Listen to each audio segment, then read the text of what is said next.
sta hier ergens in Koningslust op Zavelberg. Ik sta hier niet alleen natuurlijk, we hebben net aangebeld. En wij komen aan jullie natuurlijk iets aanbieden. We hebben namelijk hele mooie kaarten meegenomen. Oh. En die zijn van de basisschool ook voor jullie gemaakt. Want ja, coronatijd is natuurlijk niet heel leuk geweest hier. Nee, helemaal niet. Nee, en om jullie een beetje een hand onder de riem te steken hebben we natuurlijk hele mooie kaarten, al zeg ik het zelf. En die willen we aan jullie aanbieden. Oh, leuk. Ja? Ja. Echt wel leuk, hè? Ja, het zijn hele leuke. Moet je maar eens kijken. Het zijn we allemaal... Het is wel mooi. Ja, dat hebben we allemaal kinderen voor jullie gemaakt. Ja, en er staan overal een klein berichtje op. Ja. En die mogen jullie dadelijk allemaal gaan bekijken. En er staat een hele mooie rode roos op. Ja, leuk. Nee, Dan komen wij de corona wel door, denk ik, hè? Ja. Mama. Oeh, zoveel. En wat vinden jullie ervan? Mooi. Ja, heel mooi. Hartstikke mooi. Het zijn een aantal kaarten. Dus dan kunnen jullie allemaal jullie appartementje mooi oplukken. Dank u wel. Ja, graag gedaan. Wacht, mij er nog meer? Ja, het zijn er een hele hoop. Zo. Moeten die hier op de stoel samen? Nou, ik kan ze gewoon niet tellen, maar ik durf wel te zeggen boven de 10. Nou, kijk eens. Ja. En ze zijn er heel blij mee. Ja, nee. Misschien willen ze nog vertellen wie ze zijn, de naam. Willen jullie misschien nog vertellen wie jullie zijn? Ik heet Anja Kleine Staarman.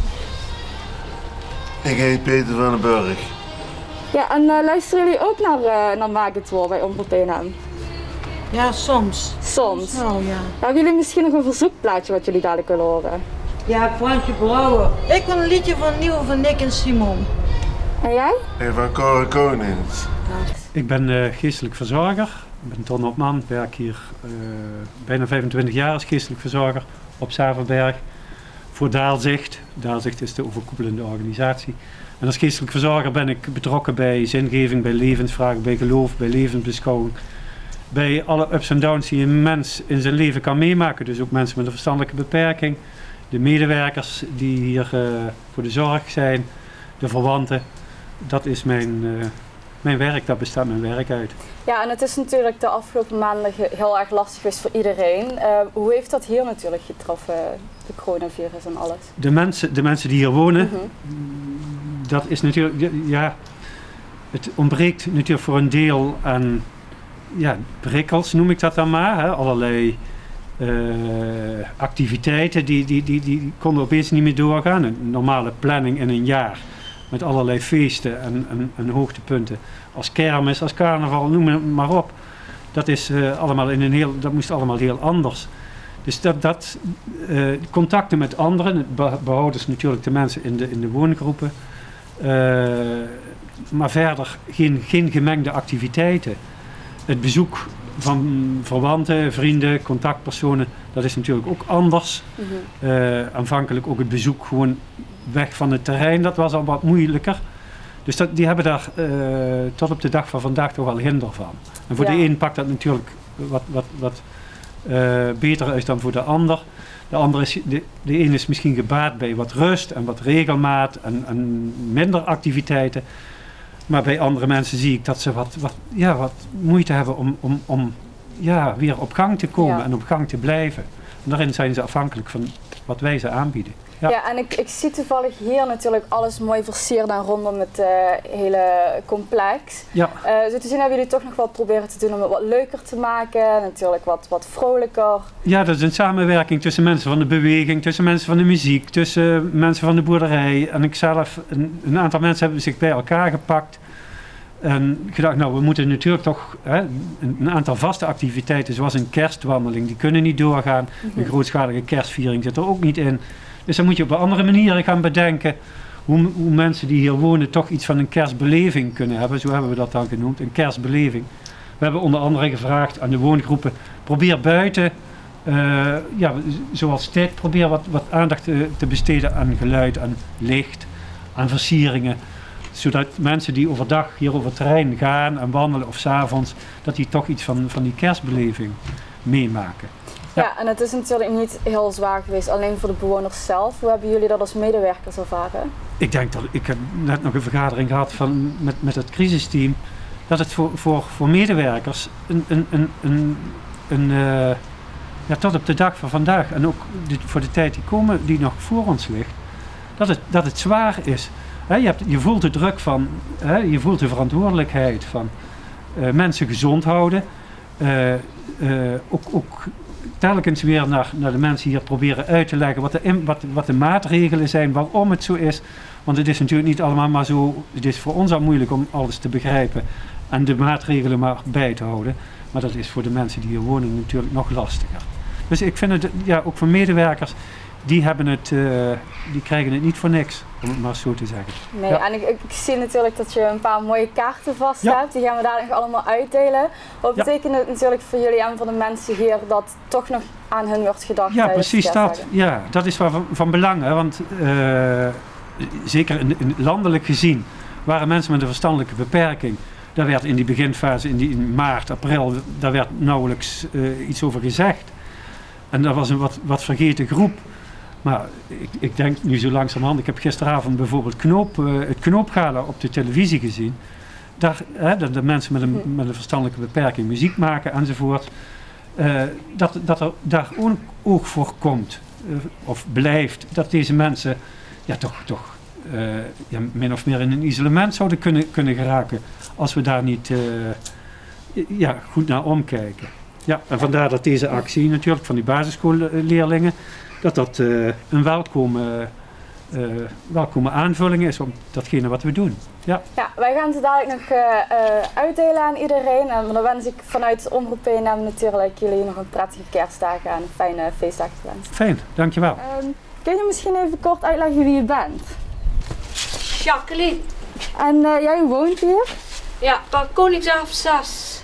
Oké, en wij hebben natuurlijk, we zijn natuurlijk van Omroep PNM en we hebben een wensactie, Maak het woord. En we hebben een paar hele mooie kerstkaarten voor jullie. En in de hoop dat het natuurlijk ook een leuke verrassing voor jullie is en dat jullie het ook kunnen ophangen en zo. Wat vinden jullie ervan? Leuk. Ja? Ja. Het zijn een aantal hele mooie foto's, ook door basisschoolscholieren gemaakt. Ja. En we hopen dat het een beetje opvrolijkt natuurlijk in deze tijd. Ja. Alsjeblieft. Dankjewel. Kijk maar eens op de foto, wat vinden jullie ervan? Moet je kijken wat een mooie... Nee, echt niet. Ik vind niet. Nee, jij Ik kan er niet? niks meer doen met die. Nee, dank je. Nee. Nou, wat vinden jullie ervan? Heel mooi. Ja? Ja. Hadden jullie dit verwacht dat we bij jullie langs Nou, dat zouden heb ik niet komen? verwacht. Nee? Kijken jullie ook naar Omroep PNM? Ja. Nou, dan heb ik natuurlijk nog een vraag voor jullie. Hebben jullie misschien nog een nummer dat jullie dadelijk willen horen? Kerstlied. En wat voor een kerstliedje? Hermans regen met nacht. Oh, ik hoor hier de herdertjes lagen bij nachten.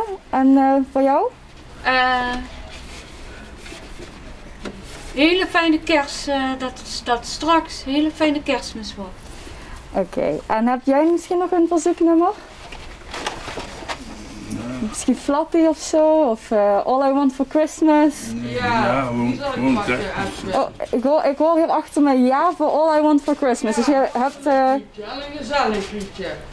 En je moet een heel gezellig nummer geven. Hoe heet jij? We moeten nog één huisje, dus dan kom ik zo bij jullie terug. Ja.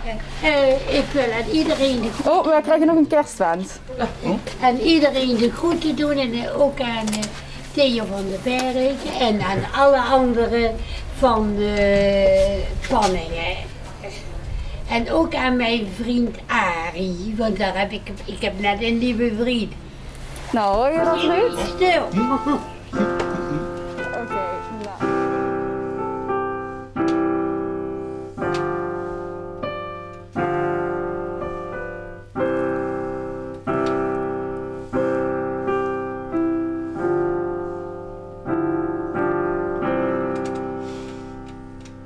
Dat was stellig, hè? Goed zo, Petra. Applaus, hè? Netjes. Heel goed. Ja, ik ben zojuist aangekomen bij het laatste huis hier in Savelberg. Om natuurlijk de laatste kaarten uit te delen. En we hebben net natuurlijk al een heel mooi pianostukje gehoord. Want je kon heel goed piano spelen, toch? Ja, ik kon piano spelen. Stille Nacht, Heilige Nacht heb ik zelf geoefend. Ik heb 17 jaar pianoles gehad en nu ga ik steeds verder leren. Ja, en het klonk wel heel mooi. Kan je misschien een beetje zeggen wie je bent? Ik ben Petra, ik ben een vrouw van 64 jaar. Ik woon met jou dicht daar, Zavelberg. Ik doe hier ook breien, handwerken en blokfluit spelen. Ik kan ook gewoon heel leuke dingen doen en een leuk praatje maken met mensen. En gezellig een opkikkertje geven. Als mensen het moeilijk hebben, kom op, laat niet zitten, positief denken. Ga alsjeblieft verder. Laat je niet zitten, ga maar verder. Doe maar dingen waar je zin in hebt. En ga niet bij de pakken weer neerzetten. Ook al is het corona, we moeten toch allemaal verder.